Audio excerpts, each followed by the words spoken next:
चलो, तो भौમિतिक समघटकताની આપણે વાત કરીએ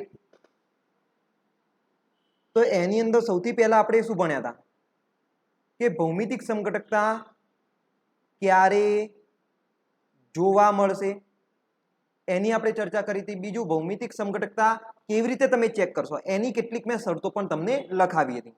તો એ વસ્તુ તમે લોકો યાદ રાખજો। જેમ કે હું અહીંયા આગળ મોટી મોટી માહિતી તમને આપી દઉં, જેમ કે કાર્બન કાર્બન દ્વિબંધ હોય, કાર્બન નાઇટ્રોજન દ્વિબંધ હોય, નાઇટ્રોજન ઓક્સિજન દ્વિબંધ હોય, બરાબર। તો આવા જ્યારે દ્વિબંધો આવશે ત્યારે તમને ભૌમિતિક સમઘટકતા જોવા મળશે। ક્લિયર? એના પછી એક વલયવાળાની પણ આપણે વાત કરી હતી। એના પછી થોડીક શરતોની વાત કરીએ તો એમાં તમને શું સમજાવ્યું હતું કે ભાઈ જ્યાં આગળ તમને ભૌમિતિક સમઘટકતા જોવા મળતી હોય ક્યારે જોવા મળશે તો જ્યારે દ્વિબંધ હશે, જે કાર્બન કાર્બન બંધ હશે એનું રોટેશન નહીં થતું હોય, એનું ભ્રમણ નહીં થતું હોય। તો જ્યાં આગળ ભ્રમણ ના થતું હોય એ બે પરમાણુ પર હંમેશા જુદા જુદા પરમાણુઓ જોડાયેલા હોવા જોઈએ અથવા તો જુદા જુદા સમૂહ જોડાયેલા હોવા જોઈએ। દાખલા તરીકે દ્વિબંધની વાત કરીએ આપણે તો દ્વિબંધના બંને કાર્બન ઉપર અલગ અલગ સમૂહો જોડાયેલા હોવા જોઈએ। A doesn't equal to B and C doesn't equal to D હોવું જોઈએ, ત્યારે તમને ભૌમિતિક સમઘટકતા જોવા મળશે। એના પછી એક બીજો પણ મુદ્દો તમને લખાયો હતો કે ભાઈ અહીંયા આગળ જે સમૂહોના અંતરો હોય એકબીજાથી એ કેવા હશે? જુદા જુદા હશે। એટલે કે ભાઈ B થી D નું અંતર અને આનો જે સમઘટક તમને મળશે કયો સમઘટક હશે? તો તમારે શું કરવાનું? સમઘટક મેળવવા એક જગ્યાએ એક કાર્બન ઉપર સમૂહોને તેમના તેમ રાખવાના અને બીજા કાર્બન ઉપર સમૂહોને ઉલટાવી દેવાના। તો અહીં ઉપર થઈ જશે D, નીચે થઈ જશે C। તો B અને D વચ્ચેનું અહીંયા અંતર કેવું હશે? બંને સમઘટકોમાં અલગ અલગ હશે। તો આની પણ આપણે વાત કરી હતી। ઓકે, તો આ મેં તમને થોડુંક રિવાઇઝ કરાવી દીધું। તો શરતો ઉપર ખાસ ધ્યાન રાખવાનું। પહેલા જ્યારે પણ તમને કોઈ ઉદાહરણ આપેલું હોય તો સૌથી પહેલા ચેક કરો કે ભૌમિતિક સમઘટકતા જોવા મળે છે કે નહીં। હા, જોવા મળતી હોય એના પછી આગળ વિચારો। સિસ ટ્રાન્સ પૂછેલું હોય તો એ પ્રમાણે આન્સર આપજો અને ઇઝેડ પૂછાયું હોય તો એ પ્રમાણે તમે આન્સર આપજો। તો ચલો ભૌમિતિક સમઘટકતાની વાત કરીએ તો એક તમે જોશો સિસ ટ્રાન્સ સમઘટકતા, સિસ ટ્રાન્સ સમઘટકતા। તો આના વિશે તમે ડિટેલમાં અભ્યાસ કરેલો છે। સિસ ક્યારે વાપરશો? જ્યારે સમૂહો કયા સમાન સમૂહો લેવાના લ્યા? જ્યારે સમાન સમૂહો એક જ બાજુએ હોય ત્યારે સિસ કહેવાનું, જ્યારે સમાન સમૂહો વિરુદ્ધ બાજુએ હોય ત્યારે ટ્રાન્સ શબ્દ વાપરવાનો। ઓકે, તો આ બધાની તમને ખબર જ છે ને। તો સિસ ટ્રાન્સના આપણે કોઈ ઉદાહરણ આજે લેતા નથી, તમને એકવાર રિવાઇઝ કરાવી દીધું। હવે મેં તમને એક ઉદાહરણ આપ્યું હતું, દાખલા તરીકે કાર્બન કાર્બન દ્વિબંધ લઈ લઈએ। આ કાર્બન ઉપર હું મૂકી દઉં CH3, નીચેના કાર્બન ઉપર હું મૂકી દઉં OH, આ કાર્બન ઉપર હું દાખલા તરીકે Cl મૂકું અને નીચેના કાર્બન ઉપર હું NH2 મૂકું અને તમને એમ પૂછું કે ભાઈ આની અંદર ભૌમિતિક સમઘટકતા શક્ય બનશે કે નહીં? તો તમે શું કરશો? આ કાર્બનને જોશો, બંને અલગ અલગ સમૂહો, ઓકે। આ કાર્બનને જોશો, બંને અલગ અલગ સમૂહો, ઓકે। તો તમે કહી દેશો કે હા ભૌમિતિક સમઘટકતા શક્ય છે। તો પછી હું એક સ્ટેપ આગળ જઈશ, તમને વળી પાછું પૂછીશ કે ચલો આ ભૌમિતિક સમઘટકતા શક્ય છે તો પછી આનો સમઘટક કયો હશે? તો તમે સમઘટક પણ લખી દેશો। કેવી રીતના લખશો? તો એક કાર્બન ઉપર સમૂહોને તેમના તેમ જ રાખશો અને બીજા કાર્બન ઉપર સમૂહોને તમે ઉલટાવી દેશો। તો આ રીતે તમે એનો સમઘટક પણ લખી દેશો। પરંતુ હું તમને એમ કહીશ કે મારે આનું નામકરણ કરવું છે, હું કહું કે આને સિસ, આને હું કહી દઉં ટ્રાન્સ, તો એવું ચાલશે? નહીં ચાલે। એટલે કે કહેવાનો મતલબ કે જો અહીંયા આગળ આપણે કોઈ સિસ્ટમ, કોઈ પદ્ધતિ અપનાવવી હોય ભૌમિતિક સમઘટકતાની તો એ અપનાવી શકીએ નહીં। કેમ ના અપનાવી શકીએ? કારણ કે ભાઈ તમે કઈ ભણ્યા હતા? સિસ ટ્રાન્સ ભણેલા હતા અને સિસ ટ્રાન્સ અહીંયા આગળ તમે એપ્લાય કરવા જશો તો એ એપ્લાય થશે નહીં। Yes, well done. કઈ સમઘટકતા તમારે એપ્લાય કરવી પડશે? ઇઝેડ પદ્ધતિનો તમારે અહીંયા આગળ ઉપયોગ કરવો પડશે। અહીંયા આગળ તમે સિસ ટ્રાન્સ પદ્ધતિ અપનાવી શકશો નહીં. તમે એપ્લાય કરો. સિસ ટ્રાન્સમાં શું હતું? સમાન સમૂહો એક જ બાજુએ હોય ત્યારે સિસ વાપરતા હતા. સમાન સમૂહો જો વિરુદ્ધ બાજુએ હોય ત્યારે તમે ટ્રાન્સ વાપરતા હતા. પણ અહીંયા આગળ આ ઉદાહરણમાં શું પ્રોબ્લેમ થઈ કે જે સમૂહ હતા બધા કેવા હતા? અલગ અલગ હતા. તો ભાઈ આમાં તમે સિસ ટ્રાન્સનો ઉપયોગ ના કરી શકો. તો આમાં આપણે તમને જણાવ્યું હતું કે જ્યારે પણ સિસ ટ્રાન્સ પદ્ધતિ ફેલ થશે, એનો તમે જો ઉપયોગ નહીં કરી શકો, તો આપણે એક બીજી પદ્ધતિનો ઉપયોગ કરીશું. એ કઈ હતી? ઇઝેડ પદ્ધતિ. તો બરાબર, તો હું ફરીથી એકવાર ઇઝેડ પદ્ધતિ તમને આજે રિવાઇઝ કરાવી દઈશ અને એના પછી આપણે એના કેટલાક એક્ઝામ્પલો સોલ્વ કરીશું. ઓકે, તો આજનો આપણો જે આ લેક્ચર છે એ થોડોક નાનો રહેશે અને ખાસ આપણું ફોકસ રહેશે ઇઝેડ પદ્ધતિ ઉપર. જો કે મારો આજે વિચાર હતો કે આપણે કવર કરીએ, પરંતુ કોઈ કારણસર આજે હું નહીં લઈ શકું એક્સ્ટ્રા, એટલે આજનો આપણો ટોપિક ઇઝેડ સુધી રહેશે. તો ચલો ઇઝેડ ની અંદર વાત કરીએ તો મેં તમને ઇઝેડ પદ્ધતિમાં શું શીખવાડ્યું હતું? એમાં ઝેડનો શું મતલબ થાય મને કોઈ જણાવશે? આપણે લાસ્ટ ટાઈમ જોયું હતું ને, ઝેડનો મતલબ કોણ કહેશે? યસ, જુસ્સામેન. પણ આપણે ગુજરાતીમાં કહીશું. ગુજરાતીમાં એનો શું મતલબ? ક્યારે ઝેડ વાપરવાનો, ક્યારે ઈ વાપરવાનો, એ મતલબ મને જણાવો. Yes, well done. ઝેડ ક્યારે વાપરશો? જ્યારે સમૂહો સરખી બાજુમાં હોય, એટલે કે સમાન બાજુ, અથવા તો હું લખી દઉં સરખી બાજુમાં. ચલો, ઝેડની જગ્યાએ હું શું લખીશ? સમૂહો એક જ તરફ આવેલા હોય, સરખી બાજુમાં આવેલા હોય ત્યારે ઝેડ વાપરવાનો. અને ઈનો મતલબ શું થાય? Yes, antigen. મતલબ કે વિરુદ્ધ બાજુમાં. વેલ ડન, વિરુદ્ધ બાજુમાં. ટૂંકમાં જ્યારે સરખા સમૂહ એક જ બાજુમાં હોય તો ઝેડ વાપરવાનો, જ્યારે સરખા સમૂહ વિરુદ્ધ બાજુમાં હોય તો ઈ વાપરવાનો. તો ભાઈ જેવી રીતના તમે સિસ ટ્રાન્સમાં યાદ રાખતા હતા એવી રીતે તમારે ઝેડ અને ઈમાં યાદ રાખવાનું. હવે અહીંયા આગળ પ્રશ્ન એવો થાય, જે નવા હોય તો એનો પ્રશ્ન એવો થાય કે સર અહીંયા તો સમાન સમૂહો છે જ નહીં, તો પછી સરખી બાજુમાં સમાન સમૂહોનો શું મતલબ? તો ત્યાં આગળ આપણે શું કરીશું? અગ્રીમતા આપીશું. તો ઇઝેડ પદ્ધતિને શીખવા માટે આપણે પહેલા શું શીખવું પડશે? સીઆઈપી નિયમ શીખવો પડશે. આ સીઆઈપી નિયમ કોને આપ્યો હતો? તો ભાઈ કાન, ઇનગોલ્ડ અને પ્રિલોગ નામના વૈજ્ઞાનિકે આપ્યો હતો. સી ફોર કાન, આઈ ફોર ઇનગોલ્ડ અને પી ફોર પ્રિલોગ. તો વૈજ્ઞાનિકોના નામ ઉપરથી નિયમનું નામ આપેલું છે. તો આ નિયમ તમને હું સમજાવી દઉં ફટાફટ. ચલો, નિયમનો પહેલો રૂલ શું હતો? પહેલો મુદ્દો શું હતો? જેમ પરમાણુય દળ વધારે, જેમ પરમાણુ ભાર વધારે, તેમ એ પરમાણુને વધારે અગ્રીમતા આપવાની. હતો કે નહીં? Yes, well done. ચલો, તમે આન્સર આપી શકો છો, બરાબર. જેને યાદ છે બધું, જેને તૈયારી કરેલી છે. આપણે લાસ્ટ ટાઈમ આના વિશેની ચર્ચા કરી ચૂક્યા છીએ. તો જો તમને યાદ હોય તો તમે જણાવી શકો છો, બરાબર. ઓકે, પરમાણુ દળ, વેલ ડન. ઓકે, સરસ, યાદ છે. Well done, well done. યાદ રાખજો, બરાબર. કેમ કે અહીંયા પણ જરૂર પડશે અને પ્રકાશ ક્રિયાશીલતાની અંદર પણ આની જરૂર પડશે. તો સૌથી પહેલો નિયમ સીઆઈપી નિયમમાં યાદ રાખો. તમે શું યાદ રાખશો? તો જેમ પરમાણુ દળ વધારે, જેમ અથવા તો પછી જે પરમાણુનું પરમાણુ દળ વધારે તે પરમાણુને અગ્રીમતા આપવી. અગ્રીમતા કોને આપશો તમે? જેનું પરમાણુ દળ વધારે હોય તેને. દાખલા તરીકે અહીંયા હું લઈ લઉં કાર્બન કાર્બન દ્વિબંધ. આ કાર્બન ઉપર હું મૂકી દઉં Cl, આ કાર્બન ઉપર હું મૂકી દઉં આયોડીન, આ કાર્બન ઉપર દાખલા તરીકે હું મૂકી દઉં CH3 અને આ કાર્બન ઉપર માની લો કે હું મૂકી દઉં હાઇડ્રોજન. તો પહેલા તો ચેક કરવાનું ભાઈ ભૌમિતિક સમઘટકતા શક્ય છે કે નહીં. કેટલા ચેક કરશો? તો ભાઈ એક જ વસ્તુ યાદ રાખવાની, બંને કાર્બન ઉપર જે સમૂહો હોય અલગ અલગ હોવા જોઈએ. તો આ કાર્બનને ચેક કરો, બંને સમૂહ અલગ અલગ. યસ. આ કાર્બનને ચેક કરો, બંને સમૂહ અલગ અલગ. મતલબ ભૌમિતિક સમઘટકતા શક્ય છે. હવે આના સમઘટકો આપણે લખવા છે, આને ચેક કરવો છે કે ભાઈ આ ઝેડ છે કે ઈ છે. તો કેવી રીતના નક્કી કરવાનું? તો તમારે શું કરવાનું? અગ્રીમતા આપવાની. જે પરમાણુનું પરમાણુ દળ વધારે તે પરમાણુને અગ્રીમતા આપો. તો પહેલા તો ચેક કરો આ કાર્બનને પહેલા આપણે પકડી લઈએ. ચલો પકડી લીધો. હવે તમારે શું કરવાનું? હવે તમારે બંને સમૂહોને જોવાના. આ Cl અને આયોડિન કોનું પરમાણુય દળ વધારે હોય? Cl અને આયોડિનમાં આયોડિનનું પરમાણુય દળ વધારે હોય, સ્વાભાવિક વસ્તુ છે.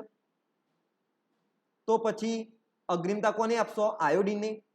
જેને અગ્રિમતા આપો એને 1 નંબર આપવાનો. જેની અગ્રિમતા વધારે એને શું આપો? તમે 1 નંબર આપો. તો આને હું આપી દઉં 1 નંબર, અને આ ઓછી અગ્રિમતા વાળો હોય એને 2 નંબર આપી દો. સિમિલર વસ્તુ તમે કોનામાં કરશો? આ બીજા કાર્બનના.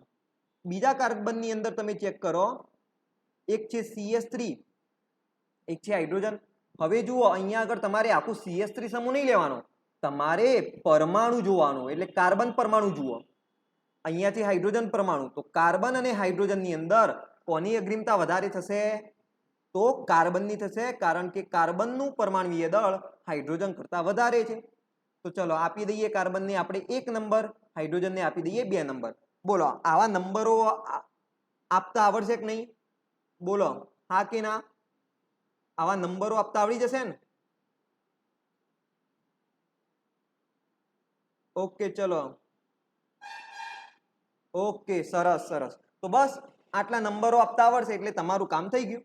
ચલો 1-2 નંબરો આપ્યા. હવે તમે ધ્યાનથી જોજો, અહીંયા આગળ 1 નંબર અને સામે આ 1 નંબર, બંને સરખા નંબરો વિરુદ્ધ બાજુએ છે. બંને સરખા નંબરો ક્યાં છે? વિરુદ્ધ બાજુએ. તો પછી આ સમઘટકને આપણે નામ આપીશું ઈ. આને કહીશું આપણે ઈ સમઘટક, એટલે કે એન્ટેજન. વિરુદ્ધ બાજુમાં. હવે સમજ પડી? વિરુદ્ધ બાજુમાં અને સરખી બાજુમાં કોને નક્કી કરવાના? તો પહેલા અગ્રિમતા આપીને જે ક્રમ તમને મળ્યો એ ક્રમને તમારે જોઈ લેવાનો. 1 નંબર એકબીજાની વિરુદ્ધ બાજુએ હોય તો ઈ કહી દો, એક જ તરફ હોય તો ઝેડ કહી દો. આવડશે આ રીતે? ચલો તો પછી સેકન્ડ નિયમ જોઈએ આપણે ફટાફટ. બીજો નિયમ શું હતો? Yes, well done. ચલો લખીને આવી ગયો. Well done, well done. બરોબર, પ્રોએક્ટિવ રહો તમે. યસ, પહેલો પરમાણુ, ફર્સ્ટ પરમાણુ સરખો હોય તો બીજા પરમાણુને ગણવો. ઓકે, અને પછી જે પહેલો નિયમ હતો એના એ નિયમ એપ્લાય કરી દેવાનો. તો આપણે લખી દઈએ, જો પ્રથમ પરમાણુ સમાન હોય તો બીજો પરમાણુ જુઓ અને પ્રથમ નિયમ લાગુ પાડી દો. લાગુ પાડી દો. ક્લિયર? ચલો એક ઉદાહરણ લઈએ. દાખલા તરીકે કાર્બન કાર્બન દ્વિબંધ લઈ લીધા. અહીંયા આગળ CH3 મૂકું, નીચે CH2 CH3 મૂકું, અહીંયા આગળ Cl મૂકું, અહીંયા આગળ હાઇડ્રોજન મૂકું. તો સૌથી પહેલા આ કાર્બનની વાત કરું તો અહીંયા Cl છે, અહીંયા હાઇડ્રોજન છે. કોને અગ્રિમતા આપશો? ક્લોરીનને, કારણ કે ભાઈ પરમાણુ દળ વધારે, તો એને 1 નંબર આપી દો, આને 2 નંબર આપી દો. હવે અહીંયા જુઓ, આ પ્રથમ પરમાણુ કયો? કાર્બન. અહીંયા પણ કાર્બન. ચલો ઉપરનામાં પણ કાર્બન આવ્યો, નીચેનામાં પણ કાર્બન આવ્યો. તો શું કરવાનું? બીજો પરમાણુ જોવાનો. હવે અહીંયા ધ્યાનથી જોજો, આ કાર્બન સાથે કોણ જોડાયેલું છે? કાર્બન સાથે 3 હાઇડ્રોજન જોડાયેલા છે. તો પછી કાર્બન પછી તમે કોને ગણશો? હાઇડ્રોજનને ગણશો. તો ઉપરનામાં કાર્બન પછી હાઇડ્રોજન આવશે. નીચેનામાં કોણ આવશે? નીચેનાને તમે ધ્યાનથી જુઓ, કાર્બન એની સાથે 2 હાઇડ્રોજન અને એક CH3 સમૂહ જોડાયેલો છે. તો કાર્બન જોયા પછી તમે કોને લેશો? હાઇડ્રોજનને? ના, આગળ જવાનું. જે વધારે પરમાણુય દળ વાળો પરમાણુ જોડાયેલો હોય એને ગણતરીમાં લેવાનો. તો આ કાર્બન પાસે 1 હાઇડ્રોજન, આ બીજો હાઇડ્રોજન અને આ ત્રીજો કાર્બન જોડાયેલો છે. તો હું કોને ગણીશ? આ કાર્બનને ગણીશ. તો ચલો કાર્બન પછી તમે કોને ગણશો? કાર્બનને. હવે જુઓ અલગ અલગ પરમાણુઓ થઈ ગયા. કોનું પરમાણુય દળ વધારે? કાર્બનનું, નીચેનાનું. તો પછી નીચેનાને તમે અગ્રિમતા આપી દો, 1 નંબર આપો. ઉપરનાને તમે 2 નંબર આપો. ચેક કરો, 1 નંબર ઉપર છે અને આ 1 નંબર એની વિરુદ્ધ બાજુએ છે. તો પછી તમે કયો સમઘટક કહેશો? ઈ સમઘટક. ક્લિયર છે? આવડશે? હા કે નાની અંદર જવાબ આપો. બોલો ફટાફટ. યા ઓકે, બોલો યા કરે છે લોકો. ચલો નેક્સ્ટ જોઈએ, થર્ડ નિયમ. અચ્છા, સમસ્થાનિકનો વધુ પરમાણુ દળવાળાને અગ્રિમતા આપી. Well done. ચલો જુઓ, ધડાકા બંધ. આજે તો વિસ્ફોટક રીતે બધા જવાબો આપો. ચલો, થર્ડ નિયમ કયો? માની લો કે ભાઈ સમસ્થાનિક આવી ગયો તો શું કરશો? તો મેં તમને શું કહ્યું હતું? ભૌમિતિક સમઘટકતાની અંદર જ્યારે પણ તમે કોઈ કાર્બન ઉપર સમૂહોને જોતા હોય અને ત્યાં આગળ કોઈ સમસ્થાનિકો આવી જાય તો બંનેને અલગ અલગ સમૂહ તરીકે લઈ લેવાના. બંનેને સરખા સમૂહ તરીકે લેવાના નહીં. આ વસ્તુ યાદ રાખજો. ખ્યાલ આવશે? શું કરવાનું? સમસ્થાનિક હોય તો એને અલગ અલગ સમૂહ તરીકે આપણે જોવાના. તો સમજાવી દઈશું તમને ઉદાહરણ દ્વારા. તો આપણે લખી દઈએ કે સમસ્થાનિકોમાં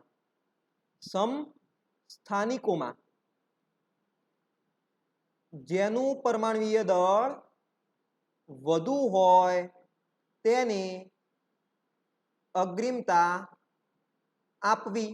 દાખલા તરીકે હું હાઇડ્રોજનની વાત કરું તો એના 3 સમસ્થાનિકો તમને જોવા મળશે: હાઇડ્રોજન, ડ્યુટેરિયમ, ટ્રિટિયમ. તો ટ્રિટિયમનું વજન 3 હોય, વધારે હોય, એટલા માટે એને સૌથી પહેલા અગ્રિમતા આપો, પછી ડ્યુટેરિયમને આપો, પછી હાઇડ્રોજનને આપો. બરોબર? જે પણ તમારે એક્ઝામ્પલની અંદર પૂછાયેલું હોય એ પ્રમાણે તમારે અગ્રિમતા આપી દેવાની. ખ્યાલ આવ્યો? એવી રીતે કાર્બન 12 લઈ લઉં, કાર્બન 14 લઈ લઉં, તો કોને અગ્રિમતા આપશો તમે? કાર્બન 14 ને. કેમ? કારણ કે ભાઈ એનું પરમાણુય દળ વધારે છે એટલા માટે. સમજ પડશે હવે? આ રીતે. તો એક ઉદાહરણ લઈ લઈએ. ફોર એક્ઝામ્પલ આપણે લઈએ કાર્બન કાર્બન દ્વિબંધ. અહીંયા આગળ હું લઈ લઉં CH3 40. અહીંયા હું લઈ લઉં CH3 12. અહીંયા હું લઈ લઉં હાઇડ્રોજન. અહીંયા હું લઈ લઉં ડ્યુટેરિયમ. બરોબર? આ રીતનું એક રેન્ડમ ઉદાહરણ લીધું મેં. હવે સૌથી પહેલા આ કાર્બનને જોઈએ. પહેલા તો ચેક કરો ભૌમિતિક સમઘટકતા શક્ય છે કે નહીં. તો જુઓ, આ કાર્બન ઉપર હાઇડ્રોજન અને ડ્યુટેરિયમ જોડાયેલો છે. આ બંને એકબીજાના સમઘટકો છે, પરંતુ બંનેને તમારે અલગ અલગ સમૂહો ગણવાના. બંનેને અલગ અલગ ગણવાનું. નહીતર પછી તમે શું કહેશો? સાહેબ આની અંદર તો ભૌમિતિક સમઘટકતા શક્ય જ નથી. તો યાદ રાખી દેજો, સમસ્થાનિકોને અલગ અલગ સમૂહ તરીકે લેવાના. ખ્યાલ આવી ગયો? ચલો, તો હાઇડ્રોજન અને ડ્યુટેરિયમને અલગ અલગ ગણી દઈશું. અહીંયા આગળ કાર્બન, તો એના ઉપર પણ જુઓ સમસ્થાનિકો છે, પરંતુ સમસ્થાનિકોને અલગ અલગ ગણી દેવાના. તો યસ, આની અંદર તમને ભૌમિતિક સમઘટકતા જોવા મળશે. ખ્યાલ આવી જશે આ રીતે? બોલો હા કે ના? ચલો, આ સમજ પડી ગઈ. હવે શું કરશો? હવે કંઈ નહીં, તમારે અગ્રિમતા આપવાની. આનું વજન વધારે ડ્યુટેરિયમનું એટલે એને 1 આપો, હાઇડ્રોજનનું વજન ઓછું એટલે એને 2 આપો નંબર. એવી રીતના અહીંયા પણ જુઓ, કાર્બન 14 વધારે પરમાણુય દળવાળો એટલે 1 નંબર આપો, કાર્બન 12 ઓછો પરમાણુય દળવાળો એટલે એને 2 નંબર આપી દો. તો જુઓ 1 અને 2, 1 1 એકબીજાની વિરુદ્ધ બાજુએ, 2 2 એકબીજાની વિરુદ્ધ બાજુએ. તો કયો સમઘટક હોય? ઈ સમઘટક હોય. તો અહીંયા સુધી આપણે લાસ્ટ ટાઈમ ચલાવ્યું હતું. બરાબર? અહીંયા સુધી આ 3 નિયમો મેં તમને ચલાવી આપ્યા હતા. તો અહીંયા સુધી દરેકને ખ્યાલ આવી ગયો કે નહીં? તો હવે આપણે ચોથો નિયમ ભણીશું, જે અગત્યનો નિયમ છે. ચોથો નિયમ ખૂબ જ અગત્યનો નિયમ છે. બરાબર? બીજી એક વસ્તુ મગજમાં ક્લિયર રાખજો. ઈ ઝેડ એ સીસ અને ટ્રાન્સથી કેવું હોય? અલગ હોય. એવું ક્યારે ના માનતા કે ભાઈ સીસ એ ઝેડ હશે, ઝેડ હંમેશા સીસ બનશે. આમાં કેવું હોય? સીસ અને ટ્રાન્સ તમે બધી જગ્યાએ એપ્લાય ના કરી શકો, પરંતુ ઇઝેડ તમે બધી જગ્યાએ એપ્લાય કરી શકો. બધી જગ્યાએ તમે એનો ઉપયોગ કરી શકો. તમે સીસ અને ટ્રાન્સમાં પણ ઇઝેડ વાપરી શકો છો. ખ્યાલ આવ્યો કે નહીં? પરંતુ ત્યાં આગળ મગજમાં એક વસ્તુ ક્લિયર રાખવાની કે ઝેડ એ સીસ ના હોય. ઝેડનો મતલબ થાય સરખી બાજુમાં. તો એનો મતલબ એમ નહીં સમજવાનો કે ભાઈ જે સીસ સમઘટક હશે એ ઝેડ હશે. એવું ક્યારેય થશે નહીં. મેં તમને લાસ્ટ ટાઈમ ઉદાહરણ દ્વારા પણ સમજાવ્યું હતું. ખ્યાલ છે ને તમને? લાસ્ટ ઉદાહરણ તમે જોઈ લેજો. એની અંદર મેં તમને ક્લિયર કટ સમજાવી દીધું કે ભાઈ ઝેડ એ સીસ પણ હોઈ શકે, ટ્રાન્સ પણ હોઈ શકે, ઈ એ સીસ પણ હોઈ શકે, ટ્રાન્સ પણ હોઈ શકે. એટલે વસ્તુ મગજમાં ક્લિયર રાખવાની. તો એકવાર ફરીથી તમને રિવાઇઝ કરાવી લઉં. આપણે એક એવું ઉદાહરણ લઈ લઈએ, એના પછી 4th નિયમ જોઈએ. ઓકે, ચલો. તો લેટ મી ગેસ કયું ઉદાહરણ આપણે લઈશું. અહીંયા હું મૂકી દઉં દાખલા તરીકે CH3. ઓકે, એન્ડ અહીંયા હું મૂકી દઉં દાખલા તરીકે હાઇડ્રોજન. ચલો, અહીંયા હું મૂકી દઉં હાઇડ્રોજન.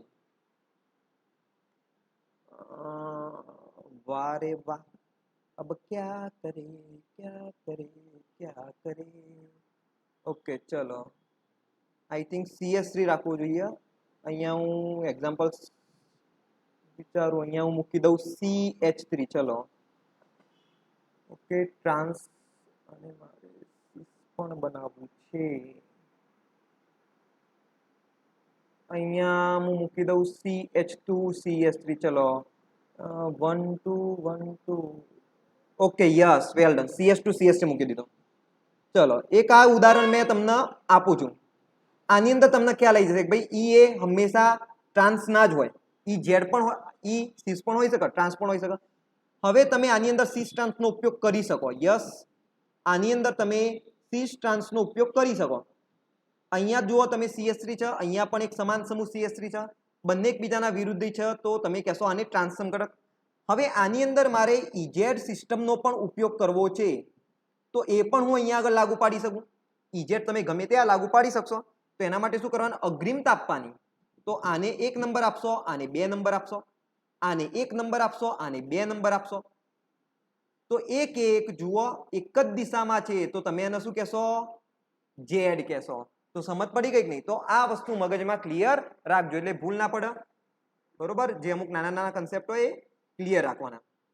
તો હવે આપણે ચોથા મુદ્દાની વાત કરીએ, ફોર્થ.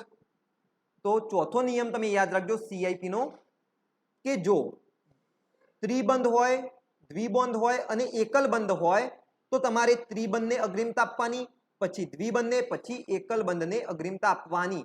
પરંતુ જ્યારે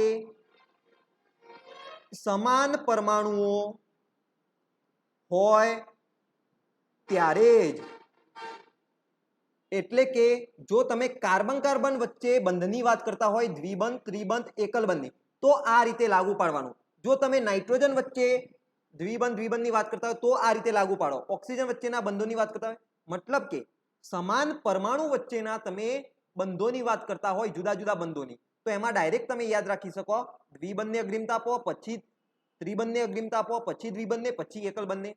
એટલે કે જો હું લઈ લઉં કાર્બન કાર્બન ત્રિબંધ, એના પછી કાર્બન કાર્બન દ્વિબંધ, એના પછી કાર્બન કાર્બન એકલ બંધ, તો અગ્રિમતા તમે કોને આપશો? ત્રિબંધને. એના પછી દ્વિબંધને, પછી એકલ બંધને તમે અગ્રિમતા આપશો. સમજ પડશે? બોલો. આ મેં તમને ડાયરેક્ટ ચલાવી દીધું. આના પાછળનું લોજિક પણ હું થોડા સમય પછી તમને શીખવાડી દઈશ, એટલે ભૂલ પડવાની શક્યતા રહે નહીં. પરંતુ ક્યારે આવું યાદ રાખવાનું? જ્યારે સમાન પરમાણુ હોય ત્યારે જ. ક્લિયર છે? દાખલા તરીકે હું લઈ લઉં carbon triple bond nitrogen, and બીજું એક ઉદાહરણ લઈ લઉં CH ડબલ બોન્ડ NH. તો આની અંદર જુઓ કાર્બન છે, અહીંયા પણ કાર્બન છે, અહીંયા નાઇટ્રોજન છે, અહીંયા પણ નાઇટ્રોજન છે, મતલબ સમાન પરમાણુ થઈ ગયા. તો પછી ત્રિબંધને તમે શું કરી દો? અગ્રિમતા આપી દો. ડાયરેક્ટ આ રીતે તમે યાદ રાખી શકો. ઉદાહરણ તરીકે હું લઈ લઉં કાર્બન ડબલ બોન્ડ O, અને અહીંયા લઈ લઉં કાર્બન ઓક્સિજન. ઓકે, તો અહીંયા જુઓ કાર્બન છે, અહીંયા પણ કાર્બન છે, અહીંયા ઓક્સિજન છે, અહીંયા પણ ઓક્સિજન છે, સમાન પરમાણુ થઈ ગયા. તો પછી દ્વિબંધને તમે એકલ બંધની સાપેક્ષે અગ્રિમતા આપી દો. આના પછી હું લઈ લઉં કાર્બન ડબલ બોન્ડ ઓક્સિજન, અહીંયા હું લઈ લઉં કાર્બન ટ્રિપલ બોન્ડ નાઇટ્રોજન. તો ધ્યાનથી જોજો, કાર્બન છે, કાર્બન છે, અહીંયા ઓક્સિજન, અહીંયા નાઇટ્રોજન. હવે સમાન પરમાણુ નથી. બંનેની અંદર જેટલા પરમાણુ તમને જોવા મળે સમાન છે? ના, નથી સમાન. તો પછી તમારે ત્રિબંધને અગ્રિમતા આપવાની નહીં. પછી આ નિયમ તમારે યાદ નહીં રાખવાનો. પછી કેવી રીતના અગ્રિમતા આપવાની? પરમાણુ જોઈને. અહીંયા કાર્બન છે, અહીંયા કાર્બન છે, બંને સરખા પરમાણુ. બીજો પરમાણુ ચેક કરો, અહીંયા ઓક્સિજન, અહીંયા નાઇટ્રોજન. કોનું પરમાણુ દળ વધારે હોય? ઓક્સિજનનું.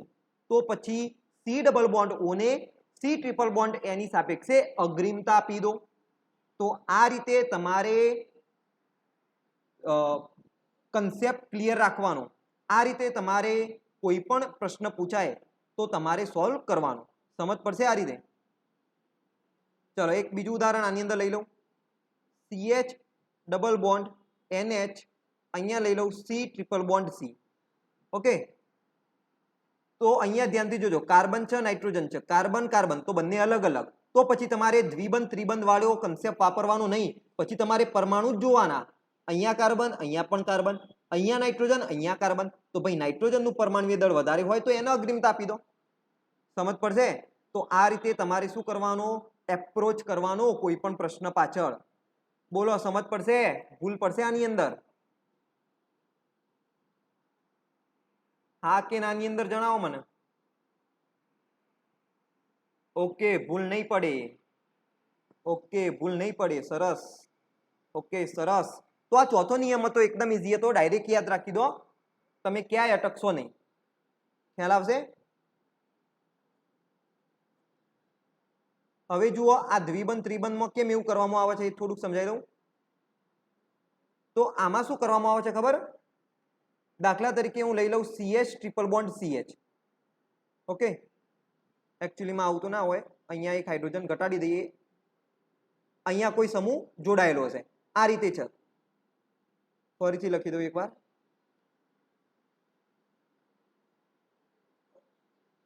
આ રીતે હોય. દાખલા તરીકે કોઈ સાથે CH, અરે ફરી પાછો CH ક્યાં લખી દીધો? બંધ તો બનાવી દીધો છે. C ટ્રિપલ બોન્ડ CH હોય અને કોઈ સાથે જોડાયેલું હોય, આગળ આ સાઈડ ગમે તે હોય, બરોબર, આ સાઈડ ગમે તે હોય, દ્વિબંધ વાળો ભાગ CH ડબલ બોન્ડ CH2 હોય. તો આમાં શું કરવામાં આવે છે? આ જે ત્રિબંધ હોય, આ જે દ્વિબંધ હોય એને તોડી દેવામાં આવે અને કાલ્પનિક પરમાણુઓ જોડાયેલા માનવામાં આવે. શું કરવામાં આવે છે? આ જે તમને દ્વિબંધ ત્રિબંધ દેખાય એમને તોડી દેવામાં આવે અને એમની જગ્યાએ કાલ્પનિક પરમાણુઓ જોડાયેલા હોય, એક ઇમેજનરી પરમાણુઓ, એવી રીતે એમને માનવામાં આવે છે. એટલે કેવી રીતના માનવામાં આવે છે ચેક કરો. અહીંયા શું છે? કાર્બન, કાર્બન, અહીંયા કાર્બન, એના પછી શું છે? હાઇડ્રોજન. હવે અહીંયા આગળ હતા બે બંધો, એ બે બંધોને તોડી દીધા તો કાર્બનની બે સંયોજકતાઓ છૂટી પડશે, આ કાર્બનની પણ બે સંયોજકતાઓ છૂટી પડશે. તો એવું ધારી દેવામાં આવે કે ભાઈ આ કાર્બન એ બીજા એક કાર્બન સાથે જોડાયેલો, આ એક બીજા એક કાર્બન સાથે જોડાયેલો, આ પણ આ એક કાર્બન સાથે, આ પણ એક કાર્બન સાથે જોડાયેલો. ઓકે, તો આ જે તમને દેખાય ગોળમાં કાર્બન લખેલા એ કાલ્પનિક પરમાણુઓ છે. આવી રીતે એમને ધારવામાં આવે છે. સમજ પડશે? કાર્બન કાર્બન વચ્ચેનો ત્રિબંધ તો તોડી દીધો, બે બંધો તોડ્યા તો બે સંયોજકતાઓ છૂટી પડી. એ બે સંયોજકતાઓ કાલ્પનિક કાર્બન પરમાણુઓથી સંતોષાયેલી જોવા મળશે તમને. ખ્યાલ આવ્યો? એટલે કે શું કરવાનું ટૂંકમાં, આ કાર્બન બાજુમાં બીજા કાર્બન સાથે જોડાયેલો હતો, એટલા માટે કાલ્પનિક પરમાણુ પણ કયો લેવાનો? આ કાર્બન જ લેવાનો. દાખલા તરીકે અહીંયા આગળ નાઇટ્રોજન હોય તો અહીંયા પણ શું આવી જાય? નાઇટ્રોજન આવી જાય. એવી રીતે અહીંયા પણ તમે વિચારો, અહીંયા ગમે તે દ્વિબંધ વાળું ભાગ હશે, અહીંયા જોડાયેલો સમૂહ, દાખલા તરીકે કાર્બન કાર્બન દ્વિબંધ લઈ લઈએ તો એ દ્વિબંધને તમે તોડી દો તો હવે શું થશે? એક સંયોજકતાઓ છૂટી પડી જશે. આ કાર્બન સાથે કોણ જોડાયેલું છે? કાર્બન. તો અહીંયા તમે કાલ્પનિક પરમાણુ કાર્બન મૂકી દો. આ કાર્બન દ્વિબંધથી કોની સાથે જોડાયો તો? આ કાર્બન સાથે. તો કાલ્પનિક પરમાણુ તરીકે કાર્બન મૂકી દો. તો આવી રીતે ધારવામાં આવે છે. એટલે તમે હવે તમે જોશો, અગ્રિમતા તમે આપવા જશો તો તમે શું જોશો? કાર્બન. તો તમે લખી દેશો કાર્બન. અહીંયા પણ સૌથી પહેલા કોણ આવશે? કાર્બન આવશે. અહીંયા પછી તમે શું જોશો? કાર્બન. અહીંયા પછી તમે શું જોશો? જુઓ, 1 2 3, ત્રણે ત્રણ કાર્બન જ છે ને, તો ગમે તે કાર્બન લખી દો. અહીંયા પણ તમે જોશો અહીંયા હાઇડ્રોજન કાર્બન કાર્બન, તો તમે લઈ લેશો કાર્બનને. બંને સમાન પરમાણુ હોય તો ફરી પાછા તમે આગળ વધશો, બીજો પરમાણુ જે અલગ આવતો હોય એને નક્કી કરવાનો પ્રયત્ન કરશો. તો અહીંયા જુઓ કાર્બન કાર્બન પછી શું છે? કાર્બન જ છે, તો અહીંયા લખી દઈએ કાર્બન. અહીંયા શું છે? કાર્બન કાર્બન પછી કાર્બન જ છે, તો અહીંયા લખી દઈએ કાર્બન. હજુ પણ તમે જોશો તો સરખા કાર્બન જ આવે છે. તો આગળ તમે વિચારો, અહીંયા કાર્બન કાર્બન કાર્બન, એના પછી પણ કાર્બન આવશે તો મૂકી દો કાર્બન. અહીંયા શું આવશે? કાર્બન કાર્બન કાર્બન અને પછી આવશે હાઇડ્રોજન, તો તમે મૂકી દો હાઇડ્રોજન. તો ચેક કરી લીધું તમે કોની અગ્રિમતા વધારે આવી? આની અગ્રિમતા વધારે આવી, મતલબ ત્રિબંધની. એટલા માટે તમને ડાયરેક્ટ લખાઈ દીધું કે જ્યારે સમાન પરમાણુ જો હોય તો ત્રિબંધને દ્વિબંધની સાપેક્ષે અને દ્વિબંધને એકલ બંધની સાપેક્ષે અગ્રિમતા આપી દો. ડાયરેક્ટ વસ્તુ યાદ રાખી દો તો તમારો જવાબ સાચો આવી જશે. બાકી તમારે સમજવું હોય તો તમે આ રીતે એને સમજી શકો છો. ક્લિયર છે આ વસ્તુ? એવી રીતે તમે એ વસ્તુને તમે આ ઉદાહરણમાં પણ એપ્લાય કરી શકો છો. અહીંયા આગળ કાર્બન ડબલ બોન્ડ ઓક્સિજન છે અને બીજું શું હતું? Carbon triple bond nitrogen. Carbon triple bond nitrogen. તો એમાં શું થાય? તમે આને દ્વિબંધને તોડશો તો કાર્બન ઓક્સિજન આ કાર્બનની એક સંયોજકતા છૂટી પડી, એક કાલ્પનિક ઓક્સિજન પરમાણુથી સંતોષાયેલી હશે, આ ઓક્સિજનની સંયોજકતા કાલ્પનિક કાર્બન પરમાણુથી જોડાયેલી હશે. કાલ્પનિક પરમાણુ કયો મૂકવાનો? તો જેની સાથે દ્વિબંધથી પહેલા જોડાયેલો હતો એ જ પરમાણુ કાલ્પનિક પરમાણુ તરીકે મૂકવાનો. અહીંયા શું થશે? CN માં પણ જુઓ આપણે બધા બંધો તોડી દઈએ તો કાર્બનની બે સંયોજકતા છૂટી પડી જેમાં કાલ્પનિક નાઇટ્રોજન પરમાણુ હશે, નાઇટ્રોજનની બે સંયોજકતા છૂટી પડી જેમાં કાલ્પનિક કાર્બન હશે. તો અહીંયા કાર્બન પછી ઓક્સિજન આવે, અહીંયા કાર્બન પછી કોણ આવે? નાઇટ્રોજન આવે. તો તમે અગ્રિમતા કોને આપશો? કાર્બન ઓક્સિજનને આપશો. ખ્યાલ આવ્યો? એટલા માટે અહીંયા આગળ ધ્યાન રાખવાનું, આ નિયમ ખાસ યાદ રાખવાનો, આની અંદર ભૂલ પડે નહીં. આ નિયમ કેમ આ રીતે લખવામાં આવે છે તો એનું લોજિક પણ મેં તમને અહીંયા આગળ આપી દીધું. બોલો, સમજ પડશે? નિયમની અંદર કોઈ તકલીફ પડશે? એટલે આ બધું કરવાની તમારે કોઈ જરૂર નથી. તમે ડાયરેક્ટ નિયમ યાદ રાખી દેશો, નિયમને પચાવી દેશો તો તમારો જવાબ આવી જશે ડાયરેક્ટ. તમારે કોઈ તકલીફ પડશે નહીં. ઓકે, બોલો હા કે નાની અંદર મને જણાવો તો મને ખ્યાલ આવી જાય કે હા કે ભાઈ સમજ પડે છે.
ઓકે, ચલો પડી ગઈ સમજ પડી ગઈ. તો યાદ રાખજો. તો હવે આપણે કરીએ આના રિલેટેડ ક્વેશ્ચન્સ. બરાબર, તો મેં મસ્ત રીતે પહેલા તો લખીને રાખ્યા હતા કે ભાઈ આજે તો આપણે ડાયરેક્ટ આની અંદર લખીને જ રાખીએ અને એના પછી સોલ્વ કરી દઈએ, પરંતુ આપણું થોડુંક નસીબ ખરાબ હતું જેના કારણે જે MCQ બધા લખેલા હતા એ બધા નીકળી ગયા. કંઈ વાંધો નહીં, આપણે ફરીથી લખી દઈએ. ચલો, તો નેક્સ્ટ સ્લાઇડ આપણે લઈએ. ફર્સ્ટ આપણે જોઈએ, અહીંયા હોય કાર્બન કાર્બન દ્વિબંધ, અહીંયા હું લઈ લઉં ફ્લોરિન, અહીંયા લઈ લઉં ક્લોરિન, અહીંયા લઈ લઉં હું Br, અહીંયા લઈ લઉં હું આયોડિન. ચલો ફટાફટ આન્સર આપો. શું છે? ઝેડ છે, ઈ છે, જે હોય તમારો આન્સર આપો મને. ઓકે, ચલો બીજો અહીંયા લખી દઉં કાર્બન કાર્બન દ્વિબંધ, અહીંયા હું લખી દઉં H, અહીંયા હું લખી દઉં T, અહીંયા હું લખી દઉં Cl 35, અહીંયા હું લખી દઉં Cl 37. Okay, Z. અરે ઝેડ આવે છે, બધા ચેક કરજો. ચલો કેના ચેક કરશો? કાર્બન સાથે Cl છે, અહીંયા કાર્બન સાથે ફ્લોરિન છે, Cl નું પરમાણુ દળ વધારે તો 1 નંબર, અહીંયા કાર્બન સાથે Br છે, અહીંયા કાર્બન સાથે આયોડિન છે, આયોડિન નું પરમાણુ દળ વધારે તો 1 નંબર. ચલો એક એક સમાન બાજુએ મતલબ ઝેડ. બરોબર, વેલ ડન. અરે ઈ નહીં આવે બકા, હા ઝેડ આવશે. બરોબર, જેનિસ ઝેડ આવશે. ચલો અહીંયા ચેક કરો, આ કાર્બનને ચેક કરો. હાઇડ્રોજન ટ્રિટિયમ કોનું પરમાણુ દળ વધારે? ટ્રિટિયમનું 1 નંબર આપી દો. અહીંયા 37, અહીંયા 35 છે ભાઈ, દેખાય જ છે 37 35 કરતા વધારે, તો એને 1 નંબર આપો. એક એક એટલે ઝેડ આવી જશે. Okay, well done. ચલો આ આન્સર આવવા માંડે, સરસ. આગળ વધીએ. ચલો થર્ડ એક્ઝામ્પલ હું આપું તમને. ચલો થર્ડ એક્ઝામ્પલમાં શું છે આપણે જોઈ લઈએ. ઓકે, ચલો અહીંયા હું મૂકી દઉં કાર્બન કાર્બન દ્વિબંધ, અહીંયા છે CH2CD3, અહીંયા છે CH2CH2CH3, અહીંયા લઈ લઈએ આપણે ટ્રિટિયમ, અહીંયા લઈ લઈએ આપણે ડ્યુટેરિયમ. ચલો આ સોલ્વ કરો તમે, શું આવશે? હું ફોર્સ લખી દઉં એટલે કરી કાર્બન કાર્બન દ્વિબંધ, અહીંયા C ટ્રિપલ બોન્ડ N લઈ લઈએ, અહીંયા આગળ લઈ લઈએ આપણે CH ડબલ બોન્ડ NH, અહીંયા હું લઈ લઉં CHO, અહીંયા હું લઈ લઉં CH2OH. ઓકે ચલો E આવશે, E આવે છે બધાને ચેક કરો. ચોથામાં E આવે છે, ચોથામાં પણ E આવશે. ઓકે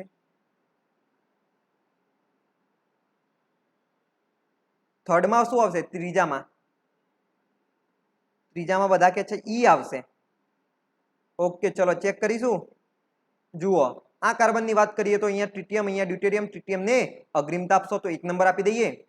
અહીંયા કાર્બન સાથે આ એક કાર્બન છે, આ પણ કાર્બન છે. કાર્બન પછી તમે કોને જોશો? કાર્બનને. અહીંયા પણ કાર્બન પછી તમે કોને જોશો? કાર્બનને. તો અહીંયા પણ શું આવ્યા? કાર્બન કાર્બન આવ્યા. અહીંયા પણ કાર્બન કાર્બન આવ્યા. તો આગળ વધો. અગ્રિમતા આપશો તો કાર્બન પછી તમને વધુમાં વધુ પરમાણુ દળવાળો કયો પરમાણુ જોવા મળશે? ડ્યુટેરિયમ. તો અહીંયા આવશે ડ્યુટેરિયમ. પરંતુ અહીંયા આગળ વધુમાં વધુ પરમાણુ દળવાળો તમને કાર્બન જોડાયેલો જોવા મળશે તો તમે લખશો કાર્બનને. તો ભાઈ કોની અગ્રિમતા વધારે? આની અગ્રિમતા વધારે તો એને આપી દો 1 નંબર, આને 2 નંબર. ચલો એકબીજાની વિરુદ્ધ તો E આવશે. સરસ, ત્રીજામાં E આવશે બધાનો બરોબર આન્સર. ચલો ચોથાની વાત કરીએ આપણે. ચોથાની અંદર અહીંયા સૌથી પહેલા આ કાર્બનને જોઈએ તો કાર્બન પછી કાર્બન છે, અહીંયા પણ કાર્બન છે. અહીંયા કાર્બન પછી ઓક્સિજન આવશે, અહીંયા પણ કાર્બન પછી ઓક્સિજન આવશે. જુઓ ટ્રિકી છે. કાર્બન ઓક્સિજન, અહીંયા પણ કાર્બન ઓક્સિજન. આગળ વાત કરીએ. કાર્બન ઓક્સિજન પછી અહીંયા તમે ફરી પાછો ઓક્સિજનને લેશો. યાદ કરો મેં તમને છૂટા કરીને બતાવ્યા દ્વિબંધને તોડીને. અહીંયા ફરી પાછો તમે કાર્બનને જ લેશો. અહીંયા તમે લેશો હાઇડ્રોજનને. જુઓ CHO એટલે CH ડબલ બોન્ડ O થાય. આ દ્વિબંધને તમે તોડી દો તો CH, અહીંયા એક ઓક્સિજન એની સાથે કાર્બન, આ કાર્બન એની સાથે ઓક્સિજન. હોય કે ના હોય આવું? તો કાર્બન પછી ઓક્સિજન, એના પછી ફરી પાછો તમે ઓક્સિજનને લેશો એટલે કાર્બન ઓક્સિજન ઓક્સિજન આવશે. અહીંયા કાર્બન પછી ઓક્સિજન પછી હાઇડ્રોજન આવશે. સમજ પડી? એટલે CHO ને તમે અગ્રિમતા આપશો 1 નંબર, આને તમે અગ્રિમતા આપશો પછી એટલે 2 નંબર. અથવા તો ડાયરેક્ટ તમે રૂલ્સ પણ યાદ રાખી શકો. અહીંયા કાર્બન હાઇડ્રોજન ઓક્સિજન છે, અહીંયા પણ કાર્બન હાઇડ્રોજન ઓક્સિજન છે, સમાન પરમાણુઓ. તો પછી તમે દ્વિબંધને અગ્રિમતા આપશો તો દ્વિબંધ તમને અહીંયા જોવા મળશે. ઓકે તો એ પ્રમાણે પણ તમે વિચારી શકો છો. એવી રીતે ડાયરેક્ટ અહીંયા પણ તમે વિચારી શકો. અહીંયા કાર્બન નાઇટ્રોજન, અહીંયા પણ કાર્બન નાઇટ્રોજન, અહીંયા દ્વિબંધ છે, અહીંયા દ્વિબંધ છે. તો આને ડાયરેક્ટ તમે અગ્રિમતા આપી દો 1 નંબર અને આના તમે કહી દો 2 નંબર. તો ચોથાની અંદર એક એક આવશે બરોબર. તો તમે ભૂલ કરી છે બકા. શું આવશે? Z આવશે. ઓકે તો ચોથાની અંદર જેને પણ E લખ્યું તો એમને ભૂલ છે. ચોથાની અંદર E આવશે નહીં બરોબર. તો તમે નિયમ પણ વાપરી શકો, તમે કન્સેપ્ટ પણ વાપરી શકો છો. ચેક કરી લો શું જવાબ આવે છે. આવ્યો કે નહીં જવાબ? બોલો હા કે ના. ચલો ઓકે ઓકે આવ્યો ને હવે? તો બસ ભૂલ ના થવી જોઈએ. એટલા માટે એવું લાગે ને તમને તો એકવાર ચેક કરવા માટે તમે આ ટ્રીક અપનાવી દેજો. બાકી તમે રૂલ્સ પણ એપ્લાય કરશો તો પણ તમારો જવાબ સાચો જ આવશે, ખોટો નહીં આવે. ચલો તો ત્રીજામાં E આવશે પણ ચોથામાં Z આવશે. આગળ વધીએ. ચલો આગળ વાત કરીએ. અહીંયા લઈ લઉં હું પાંચમામાં C ડબલ બોન્ડ C, અહીંયા C ટ્રિપલ બોન્ડ CH, અહીંયા હું લઈ લઉં CH ડબલ બોન્ડ O, અહીંયા હું લઈ લઉં C ટ્રિપલ બોન્ડ N, અહીંયા હું લઈ લઉં CH ડબલ બોન્ડ O. ચલો ચેક કરો. આની અંદર સીસ ટ્રાન્સ પણ લાગશે હો. અહીંયા પણ CHO, અહીંયા પણ CHO. તો આ સીસ છે કે ટ્રાન્સ? આ સીસ છે કે ટ્રાન્સ? ઓકે ચલો સીસ. ચલો EZ માં કોણ આવશે? E આવશે Z આવશે? ચેક કરજો.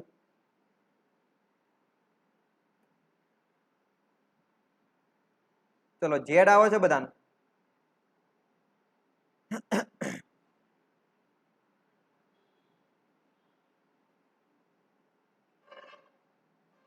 ઓકે સરસ.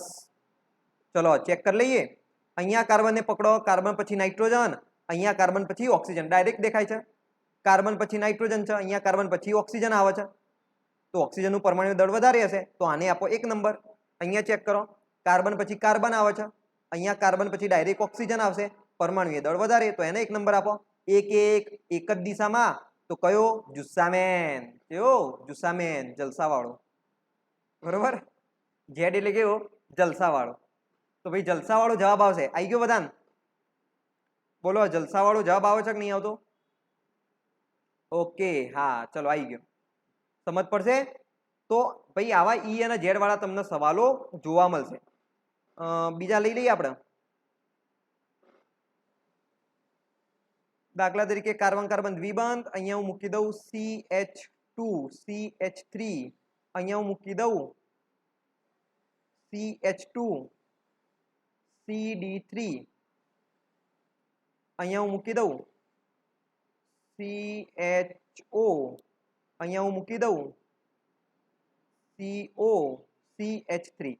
ચલો, શું આવશે જવાબ?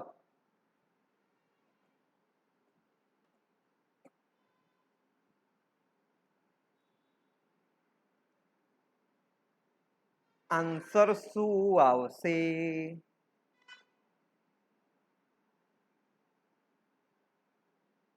ઝેડ. ચલો, એક જણે રીતે આન્સર આપ્યો ઝેડ, બીજા કોઈ? જેનિસ ઝેડ, કૃપા ઝેડ, ખુશ્બુ ઝેડ, અમી ઝેડ.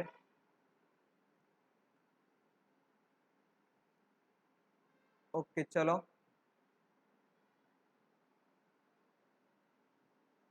કેમ માનવ આન્સર ના આવ્યો આજે?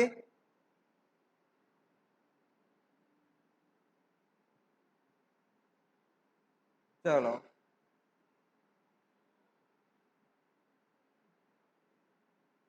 ઓકે, ઝેડ આવે વૈશ્વીના.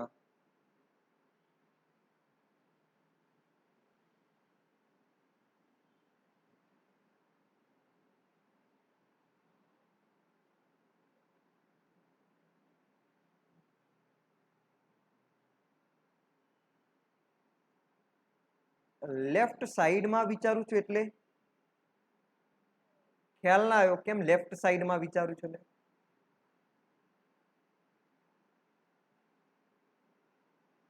અચ્છા, લેફ્ટ સાઈડમાં અહીંયા વિચારું છે એમ. ઓકે ઓકે, વિચારો વિચારો. ચલો જુઓ શું આવશે, ચેક કરીએ હવે આપણે. ચલો, કાર્બન, એના પછી શું છે? કાર્બન, એના પછી ઓક્સિજન. અહીંયા જુઓ, કાર્બન પછી ઓક્સિજન, અહીંયા પછી શું? હાઇડ્રોજન, અહીંયા પછી શું? હાઇડ્રોજન. હવે એક વસ્તુ ડાયરેક્ટ તમે એપ્લાય કરો. અહીંયા શું હશે? CHO માં મેં આ વસ્તુ આગળ પણ તમને ચલાવી દી ને આ રીતે. CHO ની અંદર શું થશે? કાર્બન, અહીંયા ઓક્સિજન, અહીંયા કાર્બન, અહીંયા ઓક્સિજન આવશે. CHO ની અંદર શું હોય? C ડબલ બોન્ડ O, એના પછી H હોય. તો એમાં આ રીતે કાલ્પનિક પરમાણુ તમે વિચારી શકો અહીંયા આગળ આ રીતે. 1 મિનિટ, ચેટ બોક્સ ખસી જા બકા.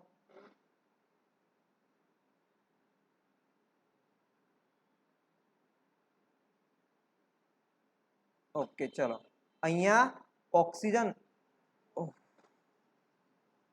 અહીંયા ઓક્સિજન, અહીંયા કાર્બન જોવા મળશે. આવી જ રીતે તમે અહીંયા COCH3 માં કરો. અહીંયા પણ કાર્બન ઓક્સિજન વચ્ચે દ્વિબંધ જ આવશે, પણ અહીંયા એક કાર્બન પરમાણુ તમને જોવા મળશે. અચ્છા, સોરી, ડાયરેક્ટ આ રીતે જોવાની પણ જરૂર નથી તમારે. બરોબર? જુઓ કેમ કહી દઉં. આ કરવાની કોઈ જરૂર નથી, ડાયરેક્ટ જ લખો ને તમે. અહીંયા શું છે? કાર્બન ઓક્સિજન પછી કાર્બન આવશે ને. અહીંયા કાર્બન ઓક્સિજન પછી શું આવશે? કાર્બન આવશે. અહીંયા કાર્બન ઓક્સિજન પછી હાઇડ્રોજન આવશે. તો આ કાર્બનનું પરમાણુ દળ વધારે, તો એને 1 નંબર આપી દો, આને 2 નંબર આપી દો. ખ્યાલ આવ્યો? તમારે આગળ વિચારવાની કોઈ જરૂર પડશે નહીં. અહીંયા જુઓ, કાર્બન કાર્બન, એના પછી અહીંયા કાર્બન આવશે, એના પછી અહીંયા કાર્બન આવશે. અહીંયા કાર્બન કાર્બન પછી હાઇડ્રોજન આવશે. અહીંયા કાર્બન કાર્બન પછી કોણ આવશે? ડ્યુટેરિયમ આવશે. તો આનું વજન વધારે, તો એને 1 નંબર આપો. ચલો, એક જ સાઈડમાં, એટલે શું આવ્યો? ઝેડ સમઘટક આવ્યો. ક્લિયર છે? શું આવશે? ઝેડ સમઘટક આવશે. તો અહીંયા આગળ ડાયરેક્ટ આ રીતે વિચારી લેજો, COC, અહીંયા COH આવે છે. અથવા તો જો તમારે કરવું હોય તો હું તમને કરીને બતાવી દઉં લાસ્ટ ટાઈમ, એટલે તમને કન્સેપ્ટ ખ્યાલ આવી જાય. તો કોઈ જગ્યાએ તમે અટવાઈ ગયા, સમજ ના પડી કે ભાઈ શું કરવું, તો તમે આ રીતે પરમાણુઓને છૂટા કરી દો. અહીંયા શું છે? કાર્બન ડબલ બોન્ડ O, અહીંયા હાઇડ્રોજન. તો શું કરવાનું? કાર્બન ઓક્સિજન, અહીંયા કાર્બન કાલ્પનિક પરમાણુ, અહીંયા હાઇડ્રોજન, અહીંયા ઓક્સિજન કાલ્પનિક પરમાણુ. અરે આજે તો આ ચેટ બોક્સ વચ્ચે નડે. ચલો અહીંયા ઓક્સિજન કાલ્પનિક પરમાણુ, અહીંયા હાઇડ્રોજન. તો કાર્બન ઓક્સિજન પછી તમે કોને લેશો? ઓક્સિજન ને લેશો, એના પછી કાર્બન ને લેશો, એના પછી હાઇડ્રોજન ને લેશો. આ રીતે ક્રમ આવશે, બરોબર. એવી રીતે તમે વિચારી શકો CH3, આને વિચારી શકો C double bond O CS3 ને. એમાં પણ શું થાય? C પછી CH3, અહીંયા આગળ આપણે બંને તોડી દઈએ તો ઓક્સિજન, એની સાથે કાલ્પનિક કાર્બન, આ કાર્બન એની સાથે કાલ્પનિક ઓક્સિજન. તો કાર્બન પછી ઓક્સિજન આવશે, પછી ઓક્સિજન આવશે, પછી કાર્બન આવશે. ક્લિયર છે? તો ક્લિયરલી તમને ખ્યાલ આવી જશે. અહીંયા એક કાર્બન આવશે, અહીંયા એક હાઇડ્રોજન આવશે. તો એના આધારે તમને ડાયરેક્ટ ખ્યાલ આવી જશે કે ભાઈ આનું પરમાણુ દળ કેવું વધારે. તો આગળ વિચારવાની પણ જરૂર પડશે નહીં. બોલો, આવડશે આ રીતે?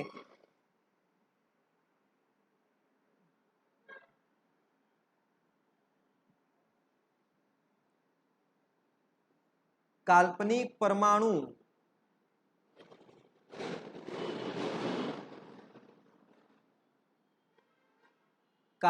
પરમાણુ દોરો પછી ક્રમ કેવી રીતે લખો છો? અચ્છા, કાલ્પનિક પરમાણુ દોર્યા પછી ક્રમ એ રીતે જ આપવાનો કે જેનો પરમાણુય દળ વધારે હોય.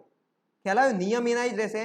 આપણે જેવી રીતે આમાં વિચારીએ ને કે ભાઈ તમે કાર્બન પછી કાર્બન લીધો, એના પછી તમે હાઇડ્રોજન ન લો, તો એ કઈ રીતના લઈએ છીએ? પરમાણુય દળના આધારે. જેનું પરમાણુય દળ વધારે હોય એને પહેલા ગણવાનું. તો અહીંયા પણ એવું જ વિચારવાનું. કાર્બન લીધો, એના પછી ઓક્સિજન લીધો, પહેલા જે પરમાણુ હતા એને ગણી દો. એમાં શું ગણશો? કાર્બન પછી ઓક્સિજન, એના પછી કાલ્પનિક પરમાણુઓ વધ્યા અને આ હાઇડ્રોજન વધ્યો. તો કોને લેવાનો? જેનું પરમાણુય દળ વધારે હોય એને લેવાનો. ભાઈ પરમાણુય દળ ઓક્સિજન, કાર્બન અને હાઇડ્રોજનમાં કોનું વધારે છે? ઓક્સિજનનું. આજે તો ઓક્સિજનનું. તો આ ઓક્સિજનને તમારે ગણવાનો. અહીંયા પણ સિમિલર વેથી ચાલવાનું. કાર્બન, એના પછી કોને લેશો તમે? ઓક્સિજનને. બરોબર, જે પહેલા પરમાણુ જોડાયેલા હોય એ લેવાના. કાર્બન પછી ઓક્સિજન ના લો. એના પછી તમે કોને લેશો? કાલ્પનિક પરમાણુ લઈ લો. અહીંયા જુઓ ઓક્સિજનનું દળ વધારે છે તો ઓક્સિજનને ગણો તમે. એના પછી કાર્બનને ગણો, આ કાર્બનને ગણો, પછી હાઇડ્રોજનને ગણો. ખ્યાલ આવ્યો? ટૂંકમાં પરમાણુય દળના આધારે આગળ વધવાનું. અને બનતો સુધી તમે જો આ ચોથો નિયમ ડાયરેક્ટ યાદ રાખશો. ક્યાં ગયો ચોથો નિયમ? આવી રહ્યો. ઓકે, આઈએમપી લખી દઉં સ્ટાર. આને તમે ડાયરેક્ટ યાદ રાખશો તો પણ તમારું કામ ઇઝીલી થઈ જશે. ખાસ તમારે કાલ્પનિક પરમાણુ દોરવાની જરૂર પડશે નહીં.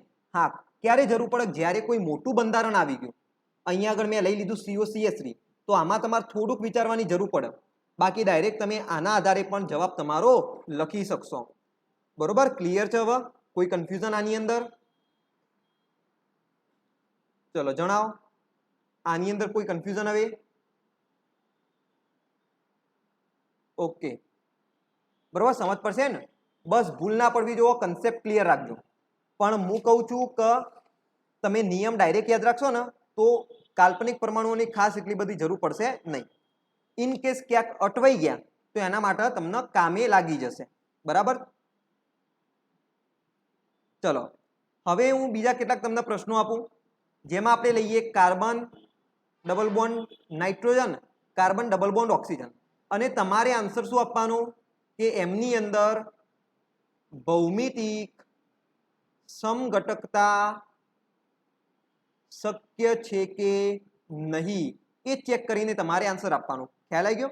એના પછી આજનું આપણું સેશન એન્ડ કરીશું. ચાલો સૌથી પહેલા આપણે લઈએ એક ઉદાહરણ, કાર્બન ડબલ બોન્ડ નાઇટ્રોજન. અહીંયા કાર્બન ઉપર તમને ખ્યાલ હશે એક લોન પેર હોય, અબંધકારક ઇલેક્ટ્રોનિકમાં હોય. અહીંયા આગળ NH2 લઈ લઈએ, અહીંયા આગળ લઈ લઈએ મિથાઇલ સમૂહ, અહીંયા લઈ લઈએ આપણે ઇથાઇલ સમૂહ. ક્લિયર? ચલો એક બીજું ઉદાહરણ લઉં. આની અંદર ચેક કરીને આન્સર આપજો. ભૌમિતિક સમઘટકતા શક્ય છે કે નહીં? હા અથવા તો નાની અંદર જવાબ આપવાનો. અહીંયા હું બીજું લઈ લઉં કાર્બન ડબલ બોન્ડ નાઇટ્રોજન, અહીંયા લઈ લઉં લોન પેર, અહીંયા લઈ લઉં OH, અહીંયા લઈ લઉં C2H5 મતલબ કે ઇથાઇલ સમૂહ, અહીંયા લઈ લઉં ઇથાઇલ સમૂહ.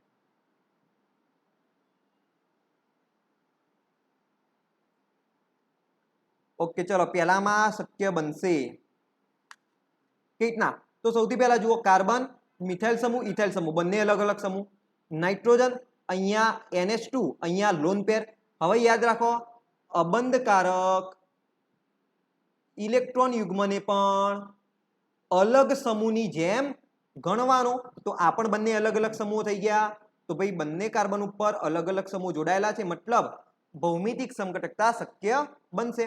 આની અંદર હા કે નાની અંદર જવાબ આપો. તો યસ સેકન્ડનામાં નામ આવશે. કેમ?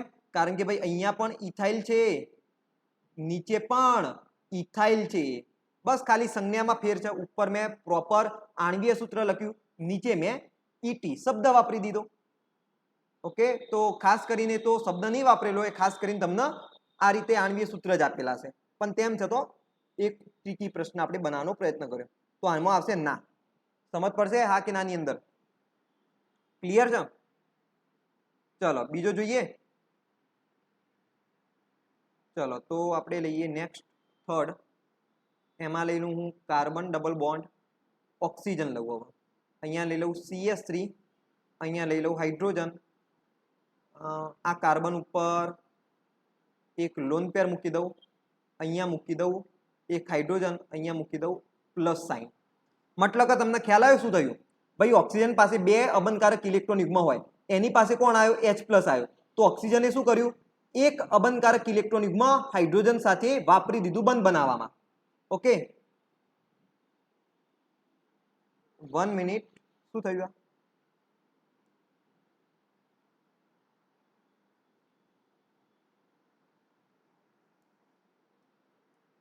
નેટ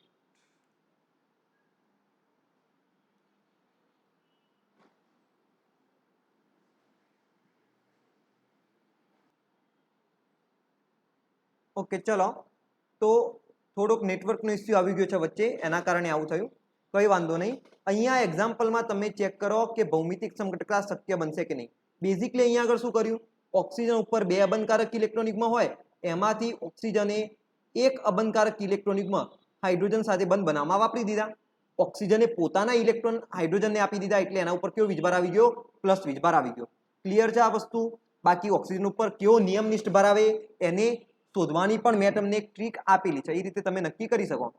આ ઓક્સિજનની સરખામણી કોની સાથે કરો? તમે ઓક્સિજન પરમાણુ સાથે કરી દો. ઓક્સિજન પરમાણુમાં સંયોજકતા કોષમાં કેટલા ઇલેક્ટ્રોન હોય? 6 ઇલેક્ટ્રોન હોય. આમાં ચેક કરો આજુબાજુમાં કેટલા ઇલેક્ટ્રોન? અહીંયા એક, અલગ કલરથી દર્શાવી દઉં હું. અહીંયા એક, આ બે, અહીંયા તમને 3, 4 અને 5 જોવા મળશે. 6 હોય, 5 થઈ ગયા, મતલબ એક ઇલેક્ટ્રોન ગુમાવી દીધો. તો ઉપર કેવો વીજભાર આવે? +1 વીજભાર આવે. તો બસ આ પ્લસ ચાર્જ મૂકી દીધો. બીજું કશું અહીંયા આગળ થયેલું નથી. તો આ એક ઉદાહરણ આપ્યું. તો આની અંદર કેના ચેક કરશો તમે? ભાઈ આ કાર્બનની વાત કરીએ તો એની અંદર 1 મિનિટ. યસ આવી ગયું. આ કાર્બનની વાત કરીએ આપણે તો એની અંદર અહીંયા CH3 છે, અહીંયા આગળ હાઇડ્રોજન છે, બંને અલગ અલગ સમૂહ. આ ઓક્સિજનની વાત કરીએ, અહીંયા હાઇડ્રોજન છે, અહીંયા અબંધકારક ઇલેક્ટ્રોન યુગ્મ છે. તો પછી એ પણ બંને અલગ અલગ સમૂહ આવશે. તો યસ આની અંદર તમને ભૌમિતિક સમઘટકતા જોવા મળશે. પરંતુ દાખલા તરીકે માની લો હું એક ટ્રીકી પ્રશ્ન બનાવું, હું પૂછી લઉં તમને આ રીતે. 4th એક્ઝામ્પલમાં કાર્બન ડબલ બોન્ડ ઓક્સિજન, અહીંયા શું હોય? અહીંયા દાખલા તરીકે મેં મૂકેલો હોય Cl અથવા તો Br જે પણ હોય, અહીંયા હું મૂકી દઉં આયોડિન. આ ઓક્સિજન ઉપર અહીંયા તમને એક અબંધકારક ઇલેક્ટ્રોન યુગ્મ જોવા મળશે, અહીંયા નીચે એક બીજું અબંધકારક ઇલેક્ટ્રોન યુગ્મ જોવા મળશે. તો આની અંદર તમને ભૌમિતિક સમઘટકતા જોવા મળશે કે નહીં? હા કે ના? તો તમે જવાબ આપશો ના. કેમ? આ કાર્બનને જોશો તો બંને અલગ અલગ સમૂહ છે. ઓકે, બંને કેવા છે? અલગ અલગ સમૂહ. આ ઓક્સિજનને જોશો તો અહીંયા તમને અબંધકારક ઇલેક્ટ્રોન યુગ્મ જોવા મળશે, અહીંયા પણ અબંધકારક ઇલેક્ટ્રોન યુગ્મ જોવા મળશે. તો એ બંને તો કેવા કહેવાય? સમાન કહેવાય ને. તો ભાઈ કોઈ પણ એક કાર્બન ઉપર સમાન સમૂહ આવી જાય તો એ ભૌમિતિક સમઘટકતા દર્શાવશે નહીં. તો જવાબ કેવો આવશે? ના. ખ્યાલ આવી ગયો? તો આઈ હોપ કે આજના લેક્ચરની અંદર તમને મજા આવી હશે. થોડીક નેટવર્કનો ઇસ્યુ પણ આપણને પાછળ જે જોવા મળ્યું તો એના માટે સોરી. નેક્સ્ટ આપણે કંઈક કરીશું જેથી આવો કોઈ પ્રોબ્લેમ ફેસ ના કરવી પડે. બાકી આ એક્ઝામ્પલો તમે રેકોર્ડિંગની અંદર જોઈ શકશો. ઓકે, અને હવે ભૌમિતિક સમઘટકતામાં અમુક થોડાક નાના નાના કન્સેપ્ટો બાકી રહી ગયા છે, એની પણ આપણે ડિટેલમાં ચર્ચા કરી લઈશું. ત્યાં સુધી બાય બાય.